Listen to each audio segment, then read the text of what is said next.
आजच्या परिपाठांतर्गत आज मला मूल्यविषयी घेऊन येत आहे कल्याणी. नमस्कार, माझे नाव कल्याणी. मी आता सांगितले. आज मला मूल्यांतर्गत आजचा विषय घेऊन येत आहे. आजचा विषय माझा मुंबई प्रवास.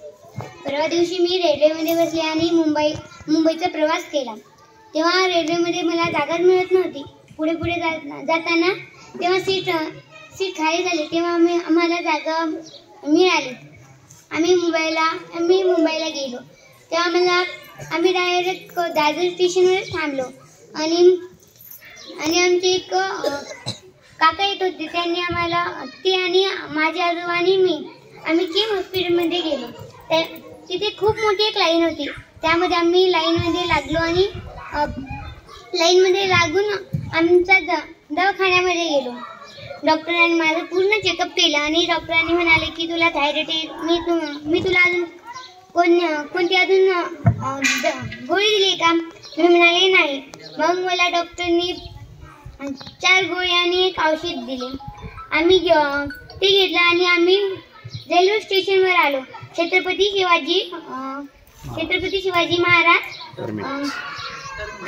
टर्मिनस या रेल्वे स्टेशनवर मी तिथे बसलेले होते.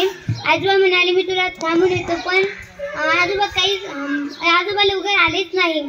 तेवढ्या सरांचा फोन आला आणि सरांना मी सांगितलं की आजोबा सापडा नाहीत.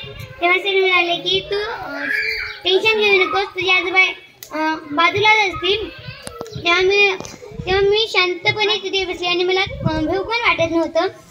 त्यानंतर आमची रेल्वे गाडी आली आणि आम्ही त्यामध्ये बसून घरी आलो. त्यामध्ये रेल्वेमध्ये बसताना सुद्धा आम्हाला खूप प्रसंग आले. खूप मजा आली तिथे रेल्वेमध्ये प्रवास करताना आणि वेगवेगळे स्टेशन पाहायला मिळाले.